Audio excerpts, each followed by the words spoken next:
Halo keluarga Indonesia, apa kabar? Senang sekali saya Astia Dika bisa kembali menemani Anda di acara Kumpul Keluarga. Nah, keluarga Indonesia, kondisi pandemi yang masih berlangsung, bahkan mungkin meningkat, ini membuat kita mengharuskan kita kalau bisa beraktivitas di rumah saja. Dan anak-anak yang tadinya ada wacana kembali ke sekolah juga harus menjalani di rumah saja. Nah, bagaimana ya dengan kemampuan mereka bersosialisasi? Bagaimana biar ini tetap bisa dilatih walaupun mereka dari dalam rumah? Ini akan kita bahas bersama psikolog kita. Ada Mbak Ayu Sutomo, langsung kita sapa. Mbak Ayu, apa kabar? Baik Dika, Alhamdulillah. Dika apa kabar? Aku baik. Mudah-mudahan sehat selalu ya. Semoga kita sehat selalu. Mbak Ayu, ini pandemi masih panjang dan akhirnya yang tadinya mungkin sudah mulai leluasa keluar rumah, sekarang harus dalam rumah lagi. Dan ini berdampak cukup besar. Tadinya sudah ada angin segar nih, mau tatap muka.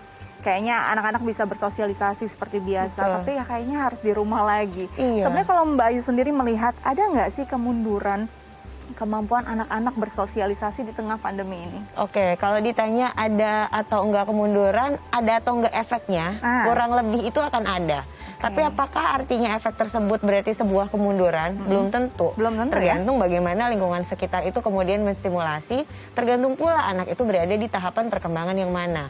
Karena nggak semua tahapan perkembangan sebetulnya sangat bergantung pada sosialisasi dengan lingkungan luar. Di beberapa tahapan perkembangan tertentu, justru significant other seperti orang tua, pengasuh utama, itu yang menjadi memegang peranan penting dalam perkembangan sosial anak. Nah, kalau masih di ranah tahapan perkembangan itu, artinya kan stay at home nggak masalah untuk tahapan usia itu. Kalau usia besarnya lagi mungkin ada bermasalah. Remaja mungkin iya berpengaruh. Tapi kalau kemudian pengaruh itu artinya kemunduran, lihat dulu gimana menstimulasi dan mensiasatinya. Gitu. Jadi sebenarnya kan banyak nih orang tua, aduh cemas deh anaknya, takutnya jadi nggak bisa bersosialisasi, akhirnya memaksakan diri, akhirnya tidak mematuhi protokol kesehatan dengan berkunjung ke rumah teman ataupun ketemuan, kan sering banget ya kita lihat sekarang. Ya sebenarnya nggak perlu jadi alasan untuk membuat anak biar tetap bersosialisasi. Bisa sebenarnya dibangun dari rumah ya Mbak Yu? Bener, bisa. Dan ya jangan dulu keluar deh. Sebenarnya yang sekarang jangan dulu keluar deh, ditahan-tahan gitu. Dan itu semua sebetulnya bisa kok. Sebetulnya kalau mau kita bangun dari rumah gitu. Nah, tinggal pendekatannya aja sebagai orang tua, kita mau melihatnya atau mengarahkannya, menstimulasinya dengan cara yang bagaimana. Nah, ini dia. Gimana caranya biar anak bisa tetap bersosialisasi, kemampuan mungkin berinteraksi dengan orang lain selain keluarga inti, tapi bisa dilakukan dalam rumah? Oke, jadi kalau misalnya kita melihat pengaruh kondisi ini terhadap tahapan perkembangan anak, kita harus lihat dalam tahapan perkembangan usianya. Kalau kemudian usianya masih dalam yang bayi 1 tahun, 2 tahun sampai mendekati 3 tahun, sebetulnya perkembangan sosial usia itu sangat bergantung pada orang-orang lingkungan terdekat sekitar. Ibu, ayah, nenek, kakek yang sering berinteraksi dan pengasuh-pengasuh utamanya. Kematangan atau kesesuaian perkembangan emosinya itu bergantung pada lingkup terdekatnya saja tersebut. Umumnya ketika masuk usia 3 tahun, 4 tahun, 5 tahun, anak kan sudah masuk usia prasekolah begitu ya. Artinya biasanya sudah mulai dikenalin sama aktivitas-aktivitas sekolah. Cuma kan sekarang apa daya, kondisinya kan seperti ini. Nah, itulah yang kemudian diambil peran di rumah, digantikan kondisi tersebut. Dengan cara seperti apa? Tetap bermain, pengasuh utama tetap memberikan peran untuk bermain dan kemudian menggantinya dengan stimulasi yang kurang lebih bisa menggantikan situasi tersebut.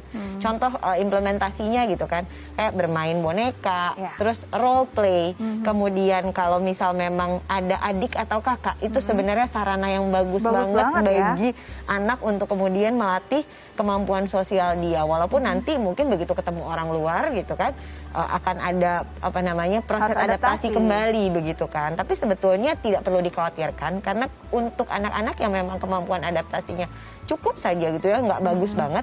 Nanti pada saat insya Allah pandemi ini selesai, kemudian berinteraksi dengan normal, setelah beberapa waktu beradaptasi, jika memang anaknya tidak memiliki permasalahan dalam ranah emosi dan adaptasi, harusnya 1, 2, 3 kali dia bisa menyesuaikan, pada akhirnya bisa adjust atau bisa menyesuaikan dengan tahapannya itu gitu kan. Nah, itu sebetulnya. Selama PJJ ini kan mereka akan sekolah sendirian. Gimana ya biar suasana itu atau vibes itu masih bisa dirasakan? Iya, benar ya. Kalau misalnya udah masuk PJJ ini artinya kan semuanya diharuskan online gitu ya. Mau nggak mau anak-anak yang kecil-kecil itu yang sebetulnya dunianya adalah bermain, simulasi paling tepatnya adalah dengan bertemu, menyentuh langsung, berinteraksi langsung. Mau nggak mau harus kemudian dilakukan secara online. Nah, gimana caranya adalah satu, bangun setting situasi yang memang meriah gitu di pada saat setting sekolah tersebut. Mulai dari memang ada ruangan tersendiri untuk sekolah, nggak mesti ruangan khusus, tapi settingnya dibuat berbeda seperti setting sekolah. Dibedakan situasinya, oh kalau Senin sampai Jumat sekolah loh, pakai baju yang rapi, pakai apa, kemudian pakai seragamnya. Nah nanti di hari lain ada libur seperti itu tetap bisa dibangun oleh orang tua begitu. Walaupun dalam rumah Walaupun ya. dalam rumah. Oke, nanti kita lanjut lagi gimana sih caranya tetap bisa mengasah kemampuan sosial anak walaupun dalam rumah. Tapi kita harus sudah dulu ya Mbak Yuya. Nah, keluarga ini sih jangan kemana-mana, tetap bersama kami di Kumpul Keluarga.